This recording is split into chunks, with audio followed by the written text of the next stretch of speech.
Pai do Filho e do Espírito Santo, amém. Ave Maria, cheia de graça, Senhor é convosco, bendita sois vós entre as mulheres, bendito é o fruto do vosso ventre, Jesus. Santa Maria, Mãe de Deus, rogai por nós, pecadores, agora e na hora de nossa morte, amém. Nossa Senhora da Assunção, rogai por nós. São Luís, rei de França, rogai por nós. A gente começou a mencionar rapidamente na conferência anterior o tema que a gente estava iniciando, são as abadias de Royaumont, Clairvaux e Barbeau. Então, vou retomar e vamos, se Deus quiser, nessa conferência, terminar essa parte do vandalismo da Revolução Francesa. Então, fazendo um rápido sumário dessas três abadias, né? A abadia de Royaumont era uma abadia fundada sob os auspícios de São Luís, rei de França, né? Ele gostava muito de se recolher nessa abadia para meditar e, assim, ele tinha, portanto, uma relação pessoal muito grande com essa abadia de Royaumont. Como sempre, né, o nome dessas abadias tem a ver como se fosse esse Monte Real, né? São sempre assim o nome dessas abadias, é muito interessante. Então ele gostava tanto dessa abadia de Royaumont, que é pertinho de Paris, que ele enterrou os filhos dele lá. Os filhos dele não foram enterrados na abadia de Saint-Denis. Basicamente eram os reis que eram enterrados na abadia de Saint-Denis. A Revolução Francesa expulsou os monges da abadia, vendeu a abadia, e o comprador, que era um nobre, o Marquês de Travanet, instalou lá uma fiação de algodão. E, como diz aqui o livro, né, do François Souchal, Le Vandalisme de la Révolution, que eu citei na primeira conferência, segunda também, que é a bibliografia que a gente usou para fazer essas conferências, François Souchal, Le Vandalisme de la Révolution, né? Então ele lembra que, como o comprador da abadia era um nobre, então ele tinha que fazer alguma coisa para mostrar que era um nobre, mas era um bom revolucionário, né? Então destruiu muita coisa de propósito, mesmo sem necessidade, né? Ser nobre se tornou, na Revolução Francesa, a causa de ser processado como suspeito. Ou seja, quem nasceu nobre e não tinha culpa nenhuma de ter nascido nobre, era um suspeito. E qualquer coisinha o suspeito podia ser julgado e, obviamente, quem era julgado era condenado à morte, né? Rarissimamente escaparia de uma condenação à morte. O direito na Revolução Francesa foi uma coisa pavorosa, né? Já na época, no final do terror e na época do grande terror, foi dispensado até o advogado de defesa. Não, é claro que ele vai ser julgado, ele é suspeito, então não precisa nem de advogado de defesa. Bastava o júri. E o júri, obviamente, era um júri temeroso da sua própria vida, né? Então, normalmente condenava o réu, principalmente se ele fosse nobre, né? Então, o próprio Marquês de Travanet, ele falou o seguinte: após a minha compra, fiz derrubar a famosa igreja de Royaumont, temendo de Royaumont, construída por um dos nossos antigos tiranos, que a superstição chamava São Luís, e onde seus filhos estavam enterrados, né? os túmulos dos filhos de São Luís foram levados para Paris, para o museu que estava sendo montado lá por aquele Alexandre Lenoir, no Petit Augustin. No livro não fala o que é que fizeram com o conteúdo, né, dos túmulos. Provavelmente fizeram o que fizeram com os reis, né? Os restos dos reis foram jogados numa vala comum, né? Colocado cal em cima e cobertos de terra. Bom, Clairvaux, né? A ilustre abadia de Clairvaux, né? Fundada por São Bernardo, começo do século XII, que ficou conhecido como o século de São Bernardo. Era um dos estabelecimentos mais poderosos da Europa, não só da França, mas da Europa. O respeito que os soberanos da Europa, inclusive o próprio Papa, tinha por São Bernardo era uma coisa imensurável. O primeiro rei de Portugal, querendo ser reconhecido como rei de Portugal, Portugal não era um reino antes,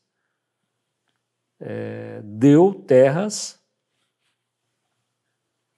a São Bernardo, diretamente a São Bernardo. Não aos cistercienses em geral, mas a São Bernardo, como uma maneira de ajudar a que ele fosse reconhecido rei de Portugal, né? Inclusive pelo Papa. Então, a Clairvaux era uma potência, né? E tinha uma grande quantidade de filhas, né? As filhas de Clairvaux. São as abadias que foram fundadas por monges cistercienses que saíram de Claraval, como essa abadia de Portugal, né? Alcobaça.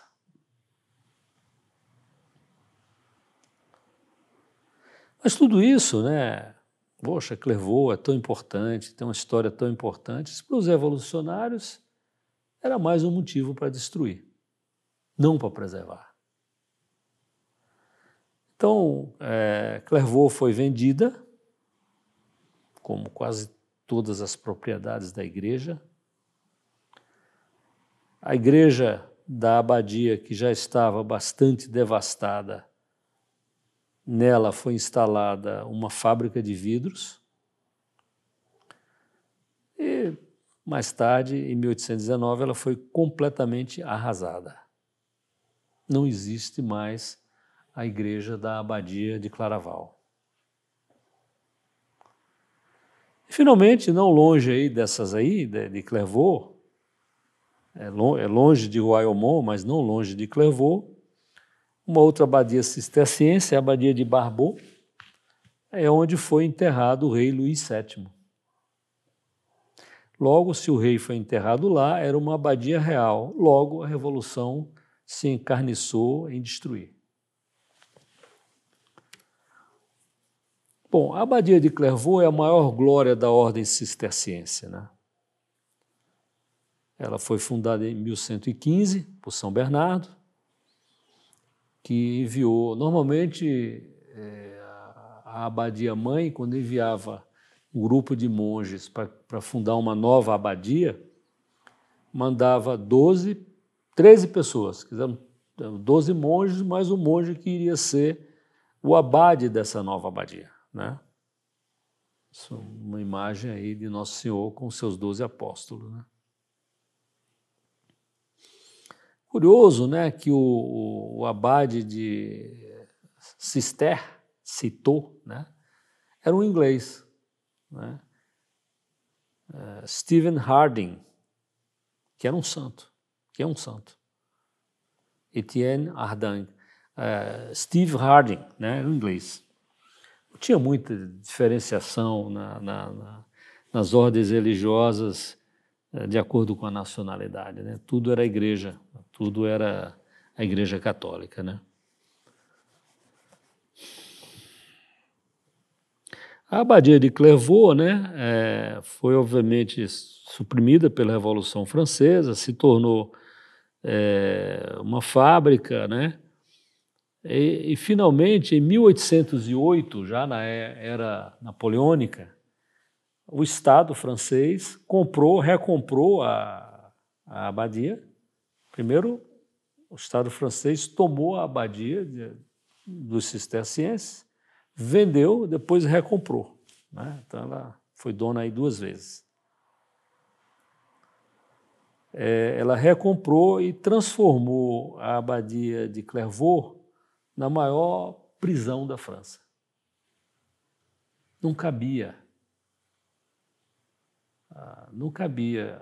A França, que destruiu a Bastilha, né, porque era uma prisão desumana. Quando a Bastilha foi tomada, havia 7 presos lá dentro, né? Todos justamente presos. Depois da Revolução, não tinha lugar para acomodar tantos presos que a Revolução fez, né? Então, muitas abadias, muitos edifícios religiosos foram transformados em prisão. Em particular, a abadia de Clairvaux foi talvez a maior prisão que já houve na França. E ainda é prisão hoje.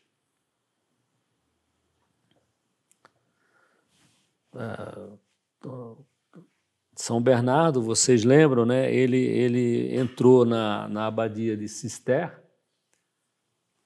quando Cister tinha 6, 7 monges só, estava acabando, os monges envelhecendo, o regime de Cister era muito duro, e de repente São Bernardo chegou lá com mais 31 companheiros e levou Cister a um novo florescimento, né? Uma ordem espetacular, uma coisa inacreditável. E o terreno para fundar a abadia de Clairvaux foi dada por um parente de São Bernardo. Obviamente, monge não tinha como comprar terreno, né?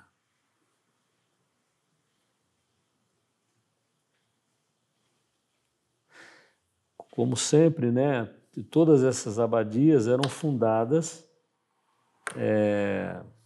Desculpe, deixa eu aumentar aqui. Todas essas abadias tinham que ter um rio próximo, né? Por água necessária à vida, por várias razões. No caso dos cistercienses, além da necessidade de água para fazer comida, para a higiene corporal, era também necessário para rodar a roda d'água, o moinho, a siderurgia, né, que os cistercienses levaram a um estágio muito avançado na Idade Média, a siderurgia. Obviamente também as pessoas que faziam doações, né, eles doavam um terreno meio ruinzinho aos monges, né? Às vezes eram pântanos, né? E os monges tinham que dragar, né, drenar esses pântanos e depois desviar um rio próximo para a água passar dentro da abadia e nos edifícios necessários da abadia. Bom, Claraval, né? Clairvaux, né? É uma coisa inacreditável. Passaram por Clairvaux em vida de São Bernardo, ou seja, entre 1115, fundação da abadia, até 1153, morte de São Bernardo, 888 monges. É muita coisa. É inacreditável. Só um santo, como São Bernardo, né? 888 monges passaram por Clairvaux. Inclusive o Papa Eugênio III, né, foi monge em Claraval, né? A decoração de Clairvaux, como a decoração das igrejas na época de São Bernardo, por inspiração e decisão de São Bernardo, a decoração era muito pequena, né? São Bernardo dizia que nada deve desviar o olhar de Deus. O monge tem que olhar para Deus, né? Não ficar esculturas, pinturas, vitrais, né? Os vitrais não eram coloridos, não havia pinturas nem nas paredes da igreja, não havia escultura, né? Só muito tempo depois que começou a ter alguma coisa.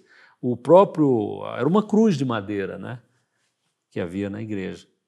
Depois, obviamente, um crucifixo, depois uma Nossa Senhora, e passou muito tempo assim. Depois é que vieram as coisas mais bonitas.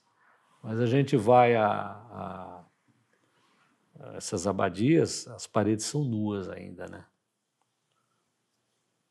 Então aqui tem uma descrição de como que eram normalmente as abadias cistercienses. Nós já falamos muito aí em outras conferências, né? Sempre tinha um lavabo em frente do lugar onde era o refeitório, né? O refeitório era do lado da cozinha, o dormitório dos monges ficava no andar de cima, colado na igreja, né? E tinha uma escadinha que você descia para a igreja de madrugada, né? Numa das horas canônicas, 3 da madrugada, né? E, obviamente, pela santidade de Clairvaux, né? Muitas e muitas doações, né? Então, Clairvaux prosperou durante todo o período desde São Bernardo até a Revolução Francesa. A referência aqui menciona que tinha 20 mil hectares de florestas, né? De vinhas e de terras aráveis, né? Aqui é um ingresso da abadia de Clairvaux, então mostra o que é que tem hoje, né? Obviamente mostra a abacial destruída, que é essa daqui, né? Muita coisa virou prisão, etc. Nós vamos ver alguma coisinha aqui. Isso daqui, que hoje tinha se tornado a capela da prisão, está assim hoje, inclusive, era o refeitório da abadia. Então, esse púlpito que está aqui não é o púlpito que era da igreja, é o púlpito do refeitório, né? Porque os monges comiam em silêncio, né? E alguém ficava cantando algum texto sacro ou piedoso, né? A história da igreja era assim, né? Aqui é o dormitório, está assim ainda hoje lá, está restaurado, vamos dizer assim, né? O dormitório de Claraval, né? Aí dormiam 300 monges, é muita coisa. Eles dormiam sobre um estrado, não era uma cama, era um estrado, né? Colocado no chão, né? E o estrado tinha um colchão de palha, né? Um ao lado do outro. 300 monges. E, obviamente, tinha uma escada que direto, isso sempre ficava no segundo andar, né? Então tinha uma escada, uma aberturinha para a igreja abacial, e os monges desciam para rezar as horas canônicas na madrugada, né?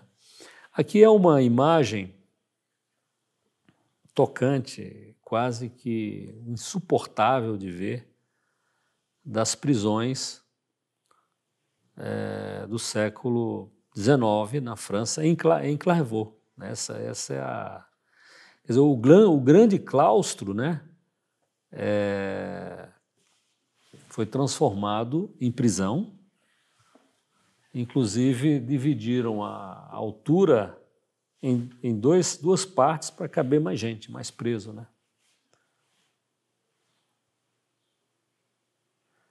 1.500 presos. 1.500 presos nessa prisão havia.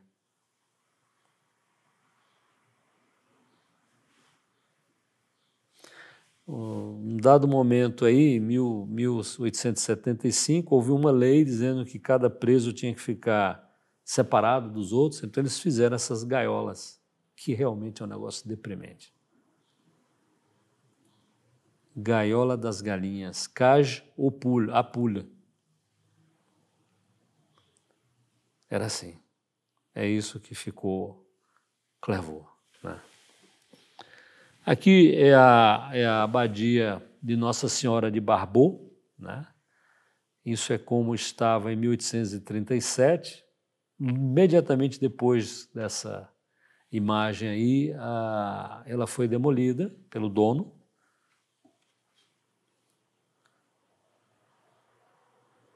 Então, pouco vestígio tem da abadia de Barbeau, né? Essa abadia, por ser uma abadia real, por estar lá o corpo do rei Carlos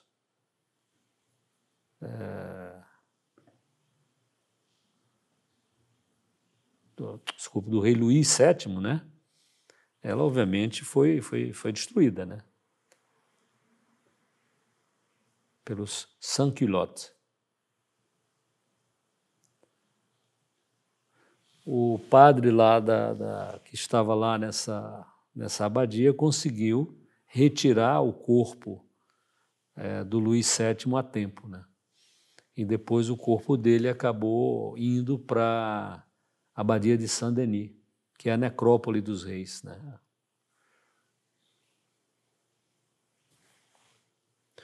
Essa abadia, em 1810, né, se tornou um orfanato para as meninas, filhas das pessoas da Legião de Honra da França. Isso aqui é o túmulo do rei Luís VII, né? Que foi enterrado na abadia de Barbeau em 19 de setembro de 1180. E assim, profanações, desrespeito ao túmulo, né? Dos mortos em geral e dos reis em particular, sempre houve um pouco. A diferença da Revolução Francesa é que foi tudo friamente planejado. Destruição geral, né? Não é só aquela igreja, só aquela abadia, não é só aquele convento, não, tudo, todas. A ideia era destruir tudo, né? Com contrato assinado com uma pessoa que iria destruir, a venda com vistas à destruição. Mas o rei Carlos IX da França, né, ele abriu o túmulo do rei Luís VII, né, e tirou do túmulo o cetro de ouro, uma cruz de ouro que continha um pedaço da verdadeira cruz e um anel de ouro. Existem essas coisas na história, né?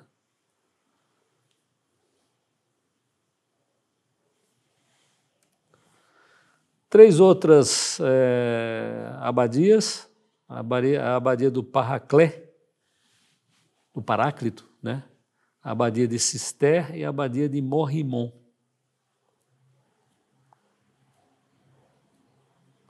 Então, a abadia na região de Troyes, né? Cidade interessantíssima lá na França, a Catedral de Troyes é belíssima, é onde tem um antiquário de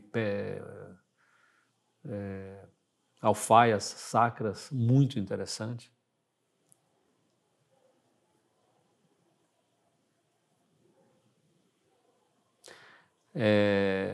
Então, na diocese de Troyes, tinha uma curiosidade que era o túmulo de Heloísa e de Abelardo, né? Heloísa e Abelardo viveram um drama que assim emociona até hoje, etc., os namorados, né? E que tem muitas lições na vida desses dois aí, principalmente na de Abelardo, né?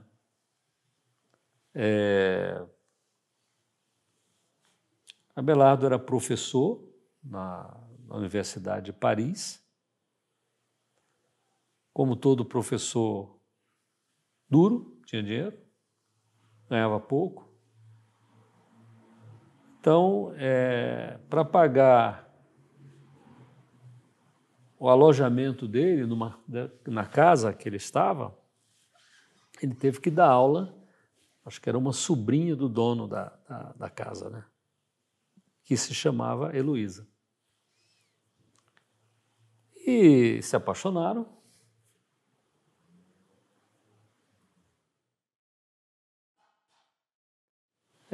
Se casaram secretamente, porque um professor da universidade naquela época não podia ser casado, não podia ter atribuições de família, etc. Né? Eles se casaram, mas esconderam que tinham se casado. E tiveram um filho, né? Chamado Astrolábio, que nome, né? Mas assim, quando o dono da casa, que era um religioso, um clérigo, não sei exatamente se era só um padre ou se era também um monge, mas era uma pessoa importante lá em Paris, ele descobriu, né? Ele ficou furioso, né? E quando ele entrava na sala onde estava sendo dada a aula, Abelardo tratava mal a Heloísa, sei lá, quase que dava um tapa na cara dela para mostrar que era professor e tal, né? Tudo falso, né? Muitas lições nessa vida, né? O Abelardo era uma inteligência brilhantíssima, mas a igreja condenou muitas das ideias dele, principalmente ideias relativas à Santíssima Trindade, né? Que ele retratou, mas assim, intelectual é um ser perigoso para ele mesmo, né? E para os outros também, mas para ele mesmo em primeiro lugar, pelo orgulho, né? Da sua potência intelectual, né? Então foi um desastre, né? Foi um desastre essa vida do Abelardo. Talvez ele era, na época, o professor mais famoso da universidade. E o tio da Heloísa mandou castrar o Abelardo, né? Castrou, foi castrado. O Abelardo mandou a Heloísa, que era a esposa dele, entrar num convento e ele entrou em outro, né?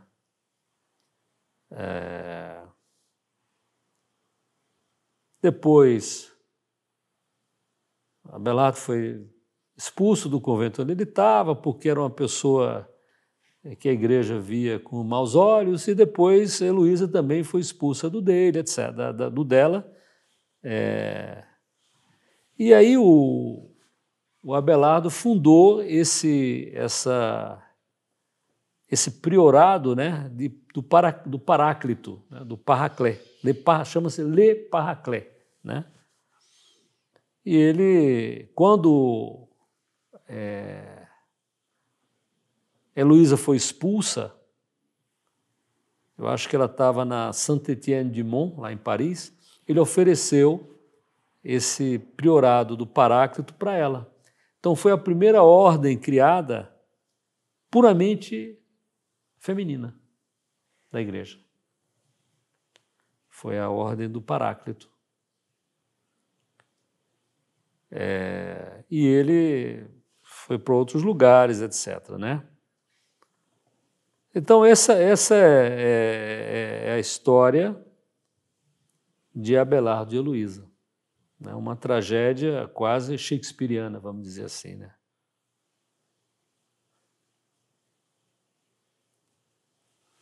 Depois, Cister, que é o Citeaux, né, na Borgonha, que era uma imensa abadia, né? Era a principal abadia mãe da ordem cisterciense, né?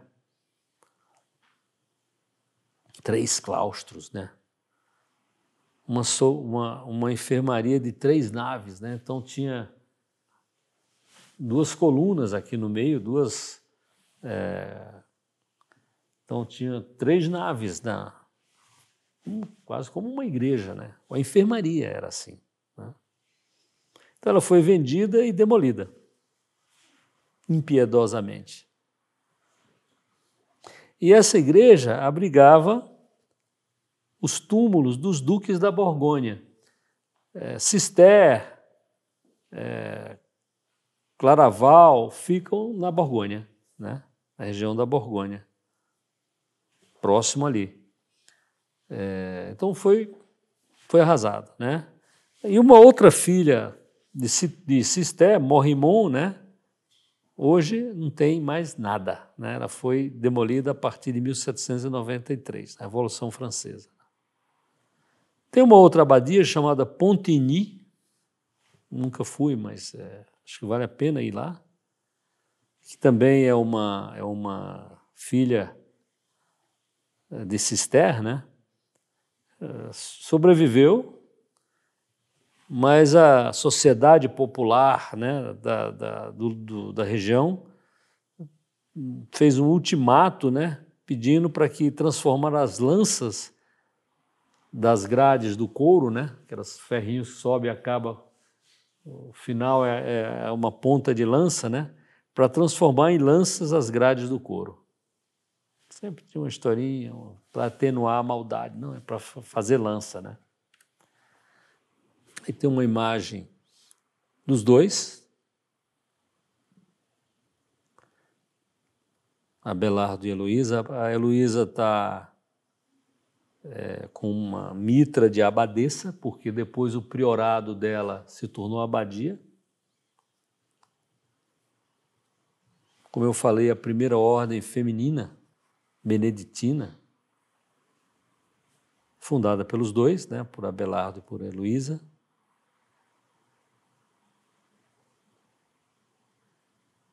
Então, assim, atraía muito a atenção na época da Revolução ainda, e até hoje, né, essa história. E os objetos de Abelardo e de Heloísa, né? Aqui, a única coisa que é contemporânea a Abelardo é essa imagem aqui dele. Aqui está a Heloísa aqui, ele está aqui, que hoje está no cemitério do Père Lachaise, lá em Paris, né?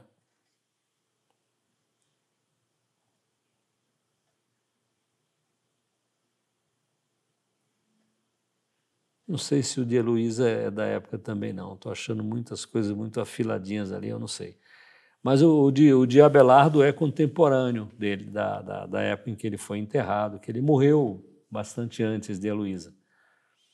Chama atenção aqui para esse cabelo, né? Esse corte de cabelo dos monges, né? A ideia é ser feio mesmo, né? Não é para ter ninguém, é para ser atraente, não. Mas, além disso, esse corte de cabelo lembra a coroa de espinhos, Nosso Senhor, né? Então, esse jacente, né, Gisant, de Abelardo e Heloísa, está lá hoje no Père Lachaise.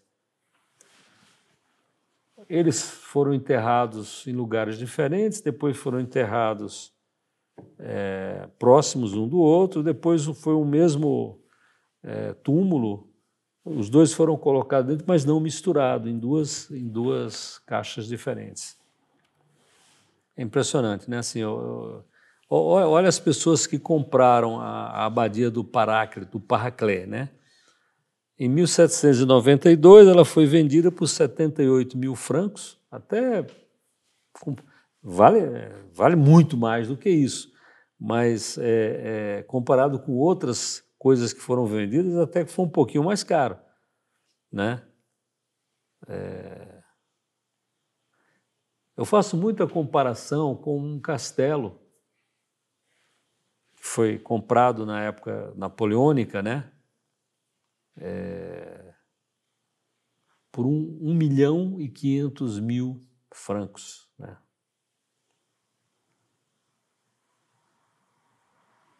Então, assim, um negócio desse, as terras imensas que tinha, etc., é muito barato, né?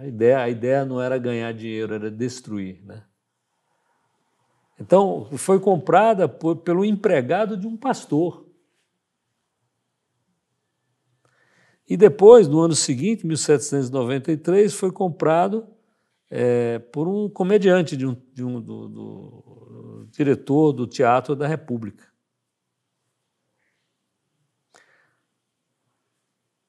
Para variar, né, os livros da biblioteca do Parraclet, porque essa abadia se tornou muito erudita. As mulheres que viviam lá, que eram as monjas, né, do Parraclet, elas eram muito eruditas, né? Elas tinham que, para entrar, tinham que saber ler, etc., cantar, etc., tá? Então, a primeira geração tinha que ser nobre, né? As primeiras gerações ali tinham que ter uma nobreza, né? Então, a biblioteca era uma biblioteca considerável, né? Então, os livros que sobraram da biblioteca foram todos vendidos pela cidade lá, do lugar.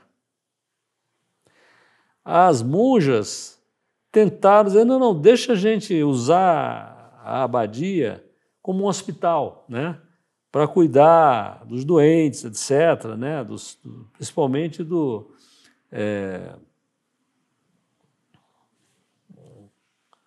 as pessoas do campo, né? Os camponeses, etc., ali, tudo, né? Mas a Revolução Francesa não permitiu, né? Vendeu e destruiu, né? Então, só para dar uma ideia assim da evolução no tempo desse Parraclet, né? Abelardo saindo, expulso e fugindo de Saint-Denis, né? Ele ficou meio como eremita no campo, né? A proteção de um conde de Champagne, da região de Champagne, né? Um clérigo foi com ele. Mas os estudantes dele, de Abelardo, acabaram indo se juntar a ele no mato, vamos dizer assim, né? Então, pareceu como se fosse uma universidade no campo, né? Quando a Heloísa ela foi primeiro ela estava numa abadia lá perto de Paris, em Argenteuil, né? Ela foi expulsa de Argenteuil e o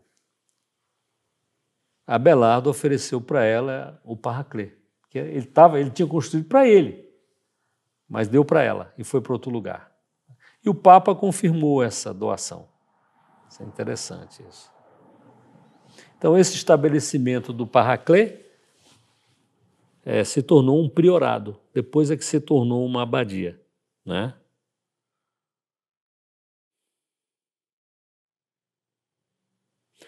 Abelardo foi para Sainte-Geneviève de Monts, lá em Paris, aquela igreja que ainda hoje tem relíquias de Santa Genoveva, né? E foi ensinar lá.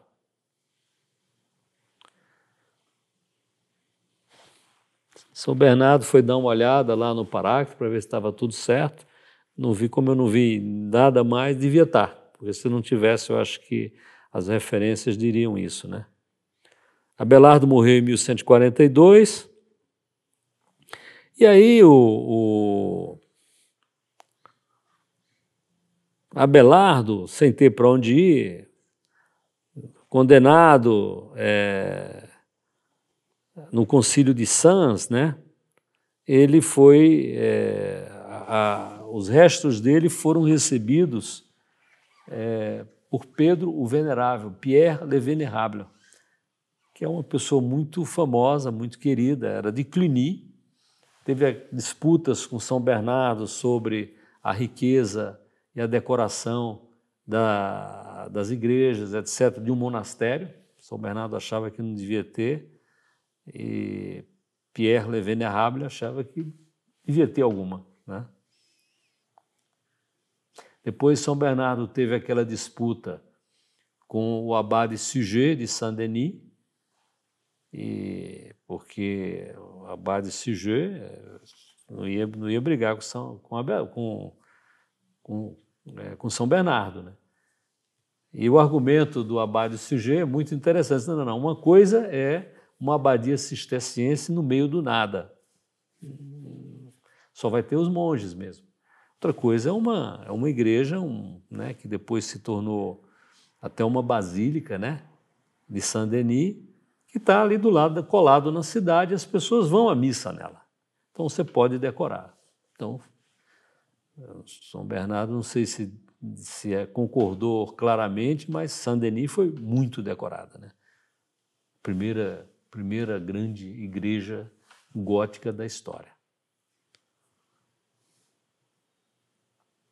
Então, o Paraclet, como muitas outras abadias importantes da França, recebeu muitas doações, né? Inclusive, quando se tornou abadia, a abadesa, que era Heloísa, né? Ela não devia obediência a nenhuma diocese, nem a diocese onde ela estava, né? Era uma abadia nullius diocesis, né? Então, São Bernardo morreu em 1142 e Heloísa morreu em 1164. Então, que tem a história do fim do Paraclet, né? Vendido, violado, vandalizado, etc., né? A família que comprou, etc. Acho que aí não tem muito interesse, né? E aqui são imagens lá no Père Lachaise, né? Eles estão aí em 2 caixões diferentes, né? Mas estão juntos. Então, os namorados gostam muito de visitar isso, porque é uma história de amor muito trágica, apesar de que não morreram como Romeu e Julieta, né? Coisa meio estúpida ali, mas aqui é uma história muito interessante. Tem livros interessantes sobre essa história de Luiz e Abelardo e Heloísa, inclusive da Regine Pernoud. Eu li esse livro dela, muito interessante. As cartas deles também são muito interessantes. Por exemplo, numa das cartas, Heloísa se queixa de que ele mandou ela entrar num convento antes que ele entrasse. Primeiro ela foi, depois, etc., que ele foi, né? E lá, uma coisa que restou, né, do Paraclet foi essa lousa aqui, né, essa placa, que foi colocada por uma abadesa, Catarina III de Rochefoucauld, em 1701. É interessante, ela conta aí a história. Pierre Abelard, fundador desta abadia, viveu aqui, etc., né, e se distinguiu pela profundidade do seu saber, etc., etc. Isso aí é uma coisa, né? Bom, vamos falar agora da Chartreuse, a cartucha de Paris, a Chartreuse de Paris. E Saint-Louis de Poissy, são 2 outras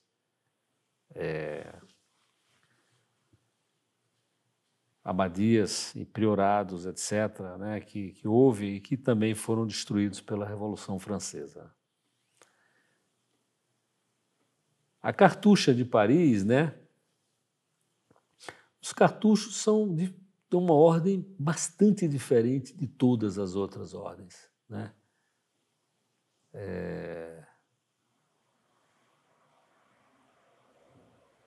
O que me chamou muito a atenção quando eu estava lendo a biografia de São Tomás More, né? A posição, né? Posicionamento e a atitude dos cartuchos lá em Londres diante da perseguição do rei Henrique VIII é um negócio tocante, grandioso, né? Mas, bem, a Cartucha de Paris, né, ela tinha em um dos claustros da abadia, lá em Paris, um grande número de quadros, né, de um grande pintor francês chamado Le Sueur. A abadia a Ordem dos Cartuchos, né, foi fundada por São Bruno. Então, esses quadros do Le Sueur eram episódios da vida de São Bruno, um grande número de quadros. Os cartuchos tinham doado esses quadros ao rei, uns 20 anos antes da Revolução Francesa, por isso esses quadros ainda existem, né? Eles estão no Louvre. É uma coisa preciosa. Essa é a Cartucha de Paris, né? O monastério de Saint-Louis de Poissy, né? São Luís de Poissy, era um priorado dominicano, era uma fundação real, ou seja, foi um rei que fundou. Na verdade, foi o Filipe o Belo, né? Ele erigiu e dotou essa abadia de meios poderosos pela memória do seu bisavô, do seu avô Luís IX.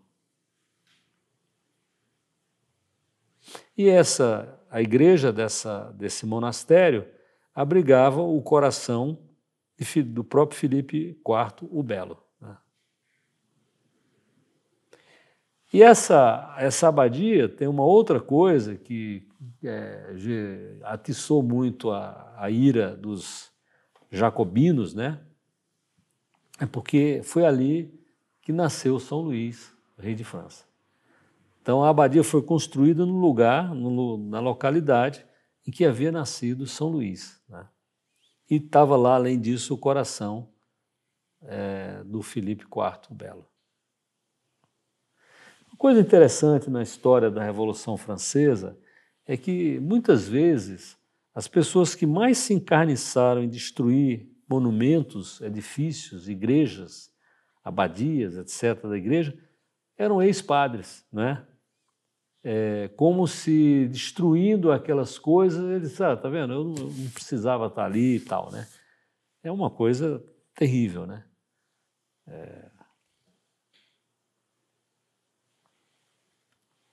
Bom, a Cartucha de Paris, né, foi fundada em 1257.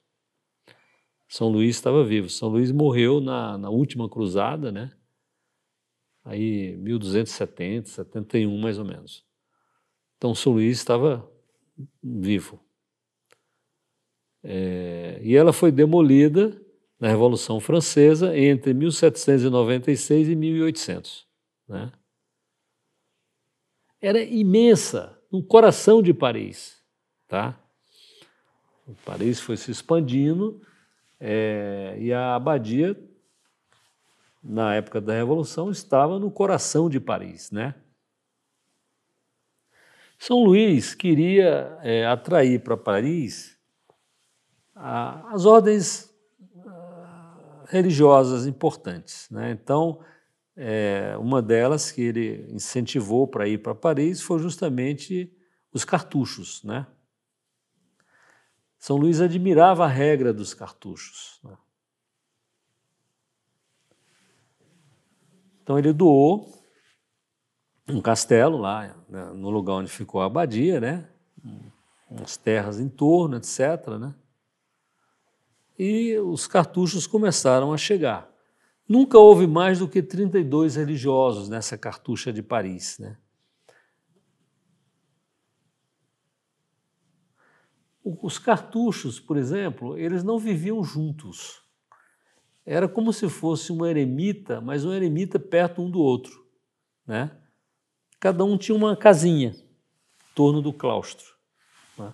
Por isso que nunca teve mais do que 32 religiosos nessa cartucha de Paris. Não dava muito mais do que isso. Então ela foi fechada, né, e vendida em 1790. E tornou-se uma fábrica de armas, de armamento. Depois ela foi demolida. Depois muitas ruas passaram pelo meio da abadia dos cartuchos, da cartucha de Paris, né? É uma coisa que a França fez muito, não, preciso passar uma rua no meio aí dessa abadia e tal. Então isso foi feito muito isso no século XIX. Então aqui essa ilustração mostra a cartucha de Paris com as casinhas dos monges, né? Uma ao lado da outra.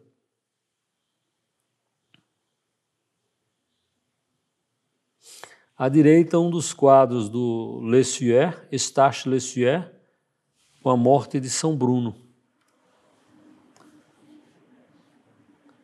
O outro quadro do Lesueur, que é o São Bruno aos pés do Papa Urbano II.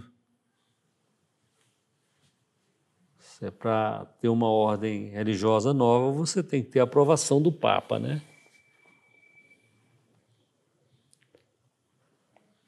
A ordem dos cartuchos, isso é uma coisa muito, muito relevante. A ordem dos cartuchos é considerada a mais rígida de todas as ordens religiosas da Igreja Católica e atravessou a história sem nenhuma reforma. Todas as outras ordens sofreram várias reformas. Elas foram se degradando ao longo do tempo, como é natural nas coisas, e aí sempre tinha uma ordem, uma reforma daquela ordem, né? Por exemplo,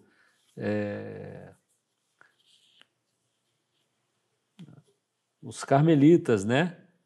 A própria Santa Teresa d'Ávila fez os carmelitas descalços, porque as ordens vão se deteriorando, vão se degradando, né? A observância da regra vai decaindo, mas os cartuchos não. Os cartuchos nunca precisaram de uma reforma em toda a sua história. Isso é um negócio impressionante. Impressionante. Então, esse priorado de Saint-Louis de Poissy, né? Hoje só resta a portaria do priorado. Que coisa. E nessa portaria, que é tão grande, tem o Museu do Brinquedo, né? O rei Filipe o Belo tinha escolhido fazer ali essa abadia, esse priorado, na verdade,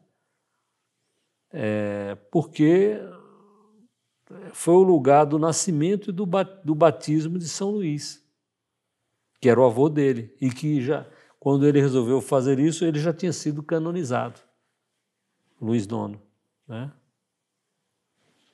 É um priorado feminino, né? De freiras dominicanas, né? Começou com 120, né? Depois passou para 120 freiras, né? Nesse priorado. Elas tinham que saber ler, escrever, etc., cantar, bons costumes, né? Excelente nascimento. O rei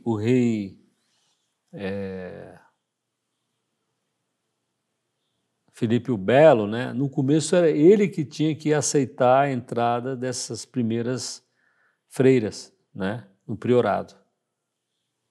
Depois puderam entrar freiras que não eram da nobreza, mas o rei tinha que aprovar, de qualquer maneira, mesmo depois de Filipe o Belo. Tá? Aí a tal da portaria é a única coisa que restou do priorado, e que é aí que está o Museu do Brinquedo. Bom, concluindo aqui essa série de conferências aqui sobre o vandalismo na Revolução Francesa, né?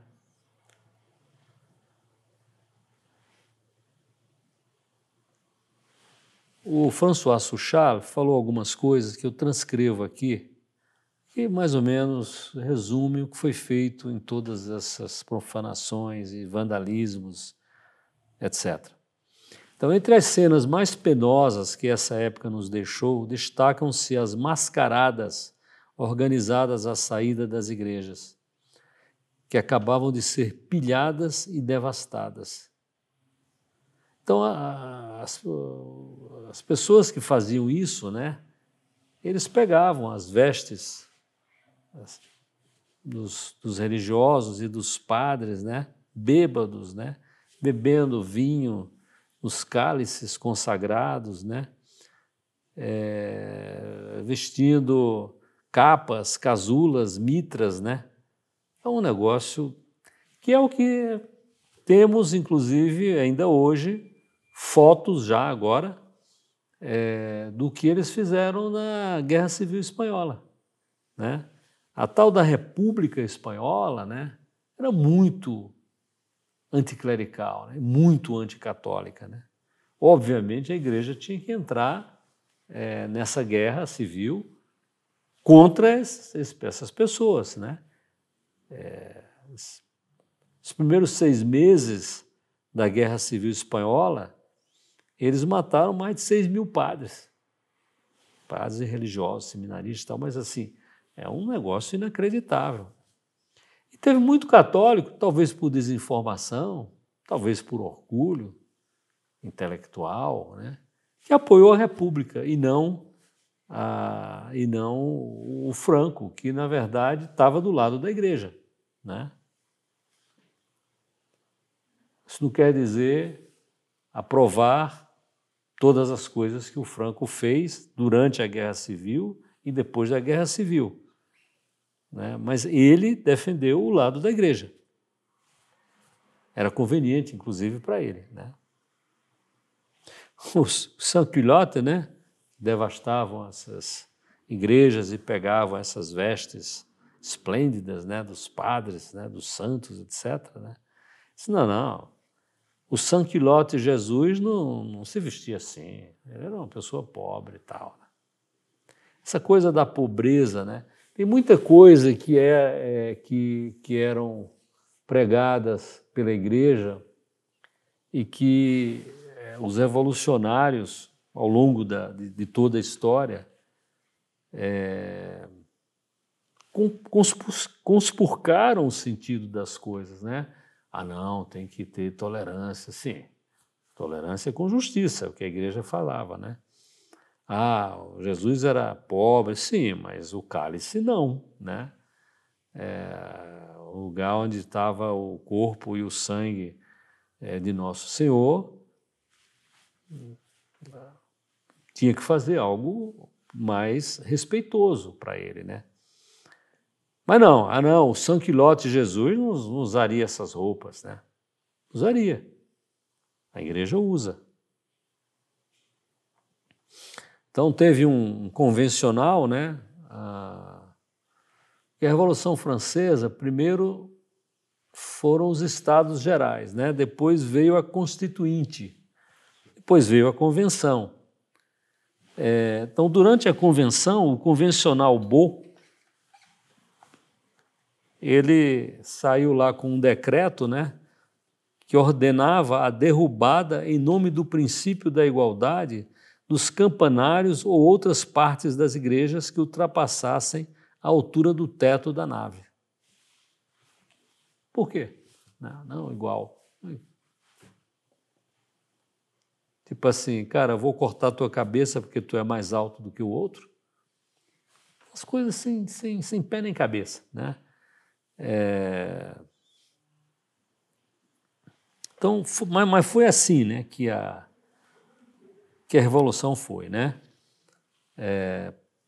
E às vezes os padres, né, das igrejas, eles tinham que tomar alguma atitude extremada que parecia ser contra a igreja para salvar a igreja, o edifício e muitas coisas daquela igreja. Por exemplo, numa cidadezinha chamada Coulon, né, o cura da igreja ele organiza, com a ajuda de paroquianos seguros, um jogo de cena. Ele quebra alguns bancos, deixa os bancos desorganizados, caóticos assim,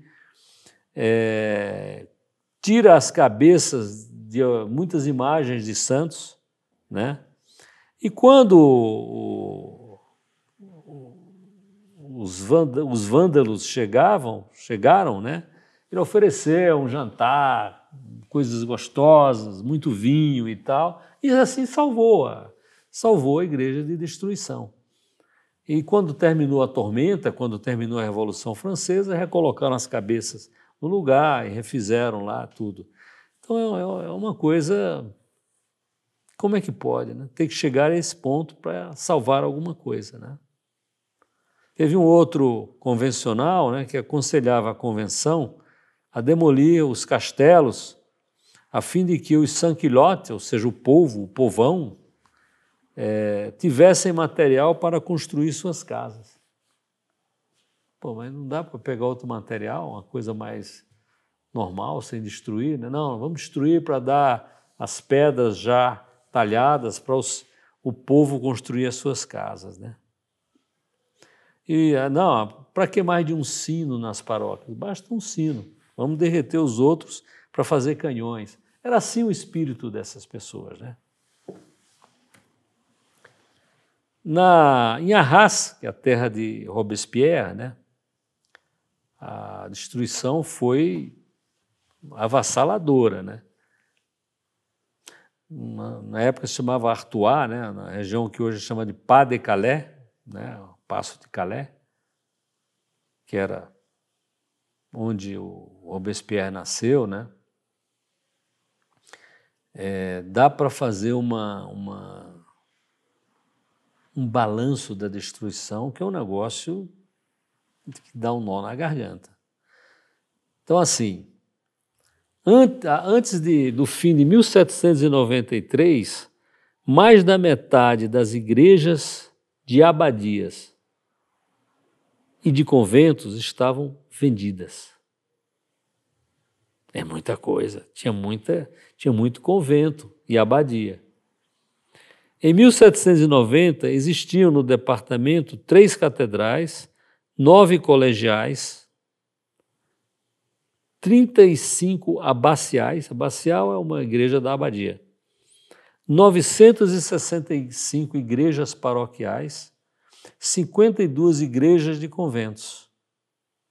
Bom, das 3 catedrais, 2 foram destruídas, que foi Arras e Bolonha. A Catedral de Arras e a Catedral de Bolonha foram demolidas. Da mesma forma que 5 colegiais, 504 igrejas paroquiais foram vendidas e 175 foram destruídas. Ao passo que 78 foram compradas ou recompradas aos primeiros compradores para assegurar a conservação. Então, às vezes, a pessoa que tinha dinheiro, se ela comprasse, ela se tornaria um suspeito. Então, às vezes, fazia um arranjo para um outro comprar, mas, no fundo, era dessa outra pessoa, né? 13 abaciais foram demolidas. Que coisa! Tinha 35 abaciais na região. Entre os edifícios vendidos, havia 6 refúgios de abadia. Olha só, Guerra dos 100 Anos. Chegam pessoas para pilhar uma abadia, você tinha que fugir, né? Os monges tinham que fugir, né? Então eles fugiam para um lugar chamado Refúgio da Abadia, um outro terreno, uma outra terra que pertencia à abadia. Então, entre os edifícios vendidos, havia 6 refúgios de abadia, 58 conventos e 5 colegiais. E tudo isso no espaço de 10 anos.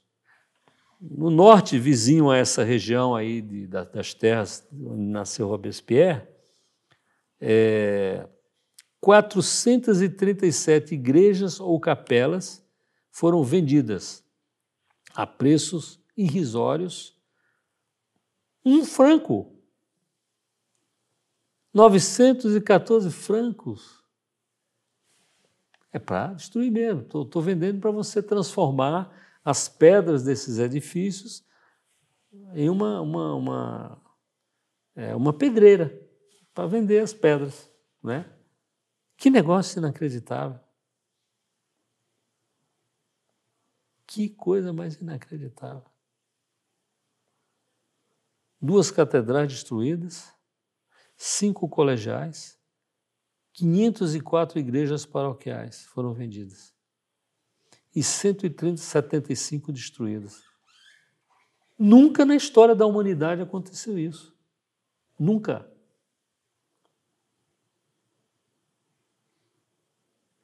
Mas a Revolução Francesa fez isso. E quando tinha milagre? Quando tinha milagre, tinha que destruir logo, né? Então, lá em Arras, né, teve um milagre associado a esse mal des Ardents, né? Depois eu digo aqui o que é esse mal e tal, mas assim, e teve um milagre de Nossa Senhora com relação a esse mal, né? Então o pessoal fez um monumento à Nossa Senhora por causa desse milagre dela, né? Mas a Deus a razão não aceita milagres, né? Então a torre onde estava esse monumento para homenagear esse milagre de Nossa Senhora foi derrubada. Tinha um círio, né? Que Nossa Senhora também tinha dado, sumiu o círio.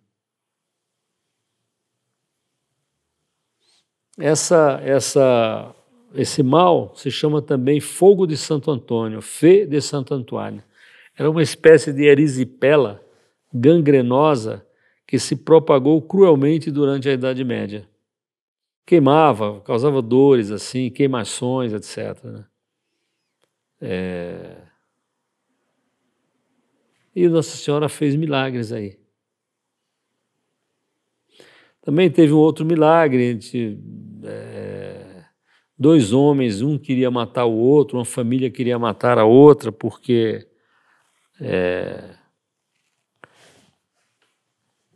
um matou o irmão do outro e não sei o quê. Nossa Senhora fez com que as 2 pessoas que mais queriam matar uns aos outros nessa família tivessem o mesmo sonho na mesma noite. E mandava eles irem ao bispo para se reconciliar, eles foram e se reconciliaram. Então, essas coisas são inaceitáveis, né? Pela Revolução Francesa. Um outro cara, dessas pessoas, né, que falam, parecem honestas, isso é assim, são histórias para entendermos a história da humanidade, inclusive hoje, né, os dias de hoje, né? Esse Mirabeau é muito típico, né? Era um aristocrata, né? Mas traiu a aristocracia, traiu o rei, né? Traiu a igreja, né? Então esse Mirabeau, ele proclamou o seguinte: é necessário descatolicizar a França. Poxa, por quê? Né? Só que ele, bom, vamos devagar porque assim, né?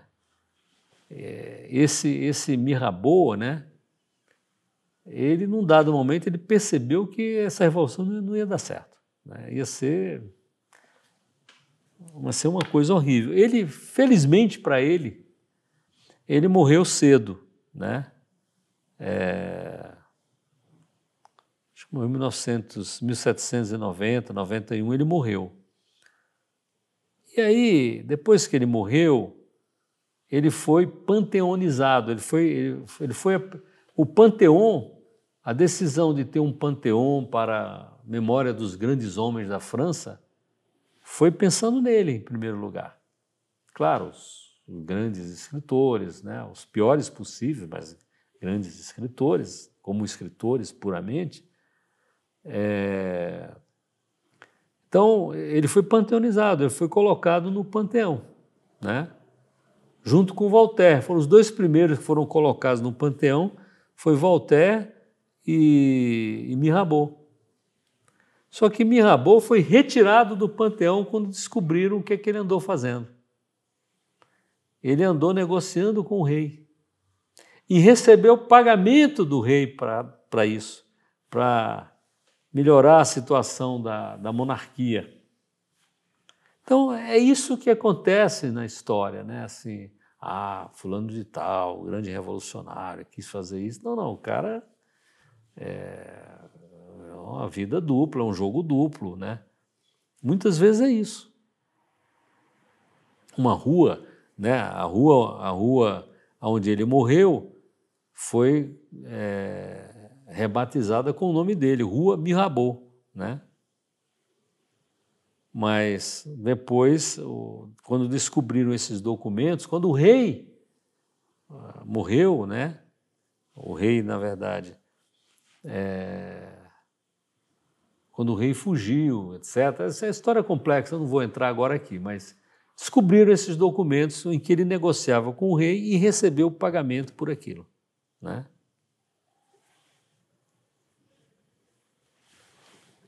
Ele achava que não ia dar certo, por isso que ele foi negociar uma maneira de manter a monarquia, etc., né? Mas recebeu pagamento por isso. Então, pode ter sido um suborno. Qual era o programa de descristianização da Revolução, né? Confiscar as terras, né, da igreja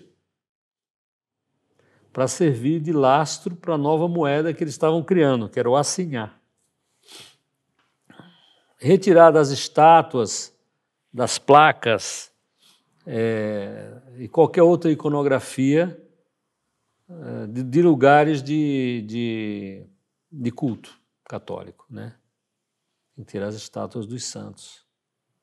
Destruir as cruzes, os sinos e outras formas externas de culto.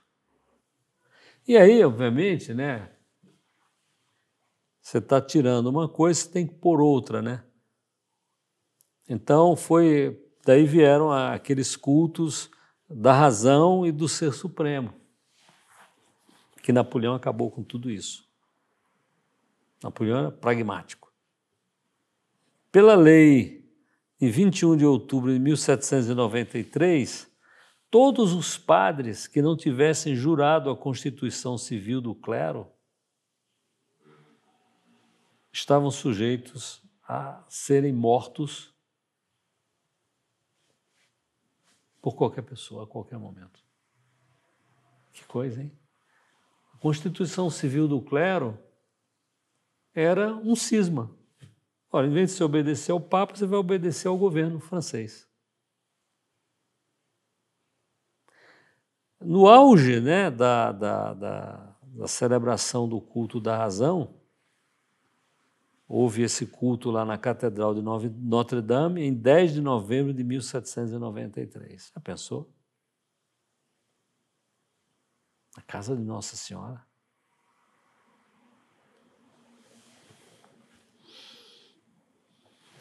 Eles tentaram, assim, para disfarçar, etc., né? Não, vamos preservar os monumentos artísticos que valem a pena, etc., para a história da França, né? Mas eram poucos que conseguiam fazer isso e pouco prático, né? Eram coisas pouco práticas, né? As pessoas que queriam manter os monumentos artísticos da França corriam até o risco de serem acusados de ser contra-revolucionários, né?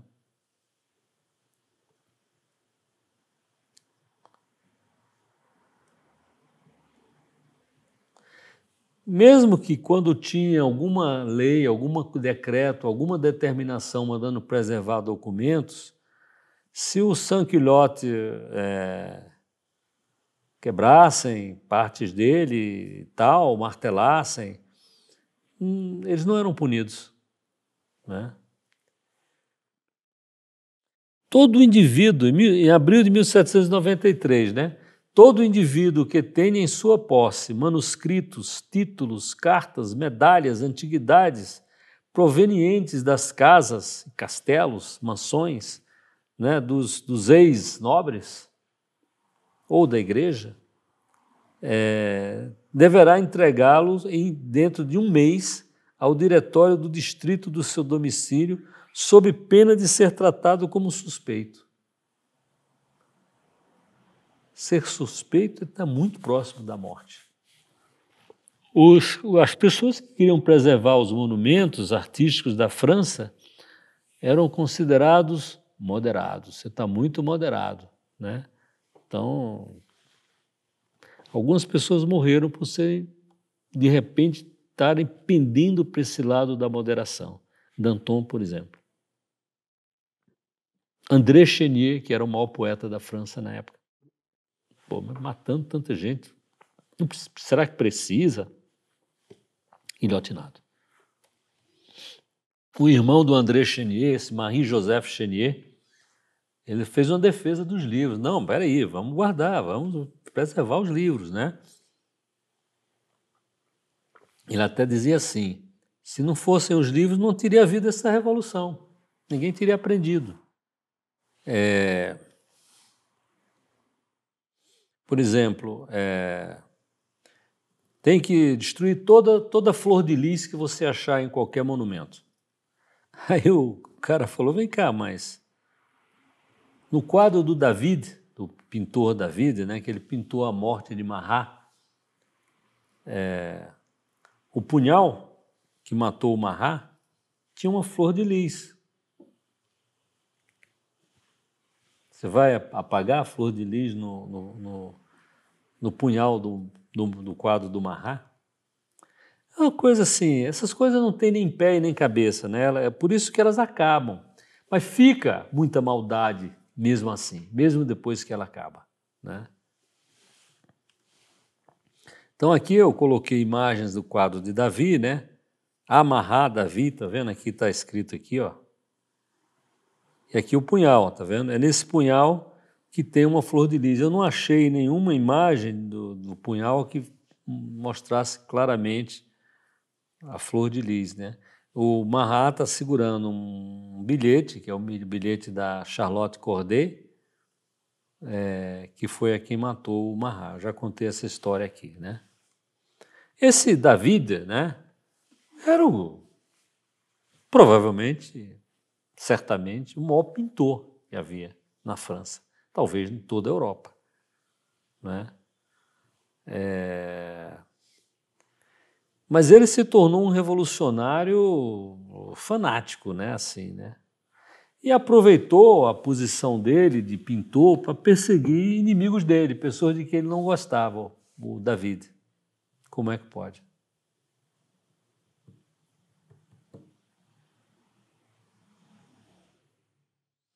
Ele, inclusive, com alguma razão, ele era muito contra os artistas logo imediatamente antes da Revolução, que estavam vivos, muitos deles, durante a Revolução, porque eles pintavam coisas muito sensuais, não é? Mas era a época, o rococó na França, o barroco era muito associado às coisas da igreja. O rococó muito associado às coisas da nobreza. E a nobreza já estava muito decadente na França e em toda a Europa, mas em particular na França, né? Então a arte agradava, o barroco agradava mais a igreja e o barroco agradava mais aos nobres, né? Ao gosto da nobreza, né?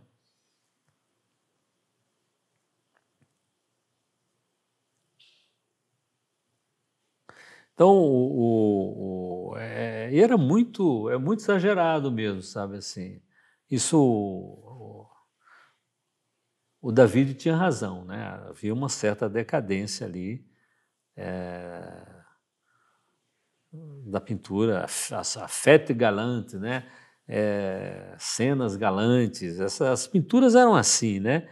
Então, o autor cita aqui que o David tinha particular horror, né, ao Boucher e a esse Van Loo e outros, né, esse mesmo tipo de escola, né. Alguns desses quadros foram queimados, né.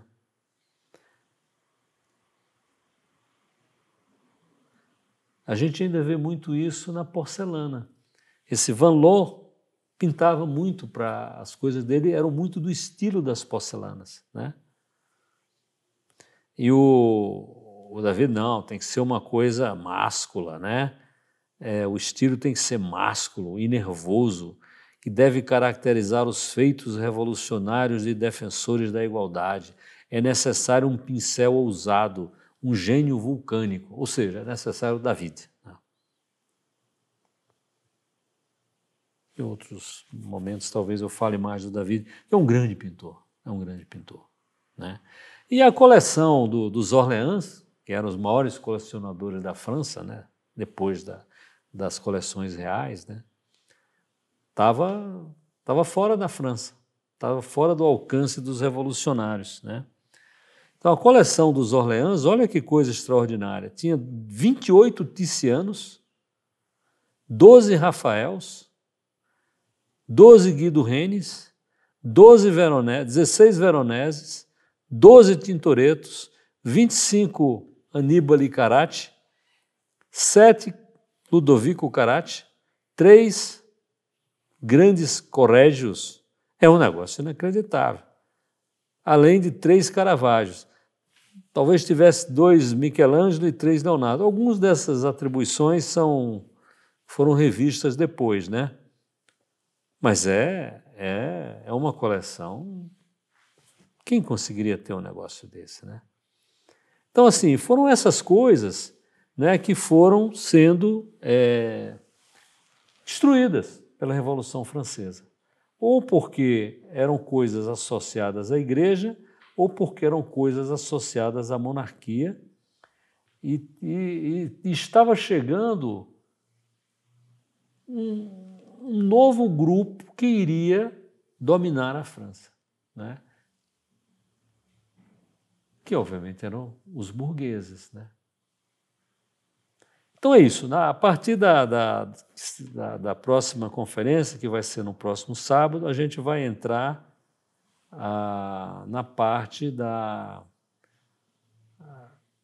dos massacres de setembro, mas vamos começar com uma cronologia das coisas contra a igreja, tá? Então é isso. Pai, do Filho e do Espírito Santo, também. Ave Maria, cheia de graça, Senhor é convosco. Bendito sois vós entre as mulheres, bendito é o fruto do vosso ventre, Jesus. Santa Maria, Mãe de Deus, rogai por nós, pecadores, agora e na hora de nossa morte. Amém. Nossa Senhora da Assunção, rogai por nós. São Luís, rei de França, rogai por nós. Espírito Santo.